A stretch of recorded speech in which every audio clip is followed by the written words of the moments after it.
हाय दोस्तों, कैसे हैं आप सभी। मैं डॉक्टर अनव्यास फिर से अपने यूट्यूब चैनल पर आप सभी का स्वागत कर रहा हूं और आशा कर रहा हूं सभी ठीक है, मस्त एंजॉय कर रहे हैं।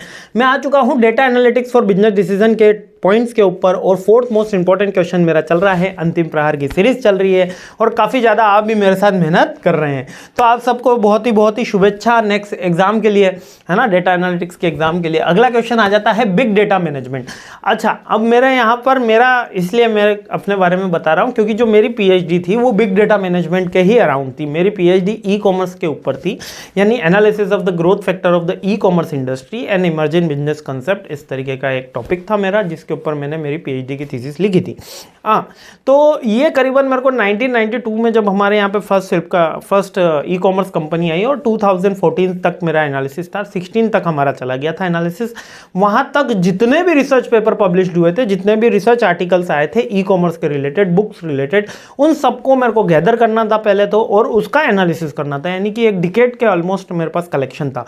तो 749 रिसर्च आर्टिकल्स थे, कुछ हमारे पास 74 या 5 अराउंड बुक्स थी, है ना, जो हमको इंडियन ऑथर्स की चाहिए थी बेसिकली, और इंडियन के रिलेवेंट स्टडी चाहिए थी, वरना तो हज़ारों में था हमारे पास डेटा। तो और भी 5-10 हज़ार हो जाता अगर हम वर्ल्ड ई कॉमर्स पे बात करते, तो हमने इंडियन ई कॉमर्स पे।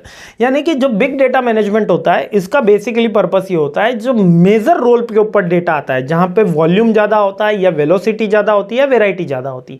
3 पॉइंट याद रखना, वॉल्यूम ज़्यादा होता है, वेराइटी ज़्यादा होती है, या वेलोसिटी यानी कि डेटा बहुत ज़्यादा वेरी करता है। लाइक क्रिप्टो करेंसी में डेटा काफ़ी ज़्यादा वेरी करता है, तो वो वेलोसिटी उसकी काफ़ी अप एंड डाउन जाती है। वेरिएबिलिटी यानी कि different kinds of the data मिलता है। लाइक पतंजलि का मेगा स्टोर, उस पर कपड़े भी मिल रहे हैं, दवाइयाँ भी मिल रही हैं, दवाइयों में आयुर्वेदिक दवाइयाँ भी मिल रही है, टैबलेट्स भी मिल रही हैं, उसके अलावा साबुन सोडा, वो FMCG के प्रोडक्ट भी बेच रहा है, च्यवनप्राश भी बिक रहे हैं, है ना, मल्टीविटामिन भी चल रही है, फार्मेसी की भी गोलियाँ चल रही हैं, तो बहुत सारे प्रोडक्ट हैं उनके पास। तो वो कौन सी वेराइटी में आ जाता है। वेराइटी समझ में आ गया। वॉल्यूम यानी कि आप ये मान लो रिलायंस का डेटा हमारे पास काफ़ी लाखों करोड़ों लोग अप्लाई कर रहे हैं, बहुत लमसम काम चल रहा है। अमेजोन का डेटा, फ्लिपकार्ट का डेटा, तो वॉल्यूम ज़्यादा हो, वेराइटी ज़्यादा हो या वेलोसिटी ज़्यादा हो, तीनों के अंदर बिग डेटा मैनेजमेंट यूज़ किया जाता है। ये बेसिकली एक नॉर्मल डेटा मैनेजमेंट की तरह है, बट इसको लार्ज स्केल पे किया जाता है, इसलिए सारे पॉइंट सिमिलर है। केवल आपको हर लाइन के अंदर ये लेना है कि इसके अंदर लार्ज स्केल के अंदर डेटा इंट्रोड्यूस किया जाता है, वैलिडेट किया जाता है, एनालिसिस किया जाता है। बट जो लार्ज वर्ड है, इसको आपको थोड़ा सा याद रखना है। लाइक कि इसके अंदर पहला पॉइंट आएगा डेटा कलेक्ट करना। The large volume of the data will be collected by the data scientist, है ना। Data storage, the large volume of the data will be storage, है ना। डेटा प्रोसेसिंग, जो डेटा बिग डेटा मैनेजमेंट में तो होगा वही, डेटा का कलेक्शन होगा, डेटा का स्टोरेज होगा, डेटा की प्रोसेसिंग होगी, डेटा का इंटीग्रेशन होगा, यानी एक डेटा दूसरे डेटा से जुड़ेगा। 2022 का 23 से, 23 का 24 से, 24 का 25 से, सेल्स का मार्केटिंग से, मार्केटिंग का प्रोडक्शन से, प्रोडक्शन का स्टोर से, तो एक दूसरे से डेटा सारा इंटरकनेक्टेड होता है। यही सारी टेक्निक्स रहती है। लेकिन बिग डेटा मैनेजमेंट में आपको केवल इतना याद रखना है कि यहाँ पर बिग वर्ड यूज हो गया है, जिसके कारण अपन को बिग नहीं लिखना, अपन को लार्ज लिखना है।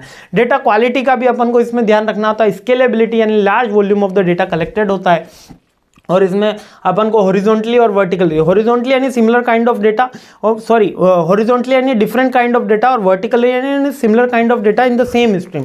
वर्टिकल का मतलब इस तरीके का data in the same stream होता है, और हॉरिजॉन्टली का मतलब different kinds of the data, different types, like कि मार्केटिंग, सेल्स, स्टोर, प्रोडक्शन, ये हो गया तो आपका हॉरिजॉन्टल हो गया। और मार्केटिंग में डिफरेंट डेटा लिए तो हमने वर्टिकल डेटा ले लिया, ठीक है। और इसके अंदर हमको रियल टाइम प्रोसेसिंग का पॉइंट लिखना है, और डेटा सिक्योरिटी, यानी कि डेटा मैनेजमेंट और बिग डेटा मैनेजमेंट में केवल और केवल लार्ज वर्ड का डिफरेंस है। कॉम्प्लेक्सिटी ज़्यादा होती है, अश्योरेंस कम होता है, एक्यूरेसी कम होती है, और स्केलेबिलिटी ज़्यादा होती है, और कॉस्ट ज़्यादा आती है, ज़्यादा डेटा साइंटिस्ट की आवश्यकता होती है, और लार्ज वॉल्यूम पे काम होता है। इसीलिए सारे के सारे पॉइंट है। इजी है ना बहुत, बस इसको पॉइंट अच्छे से याद कर लेना। डिटेल वीडियोस में तो मैंने काफ़ी अच्छे से बताया है, और बिग डेटा मैनेजमेंट एक नया थोड़ा सा मेरे को कंटेम्प्रेरी टॉपिक लगा। इंटरनल में इस बार बहुत बार पूछा गया, बहुत सारे कॉलेजेस में हमने ये चेक किया कि बिग डेटा मैनेजमेंट भी आ रहा था, तो हमने इंट्रोड्यूस कर लिया। तो मस्त रहिए, खुश रहिए, मुस्कुराते रहिए। अगले वीडियो में मिलते हैं। जय हिंद।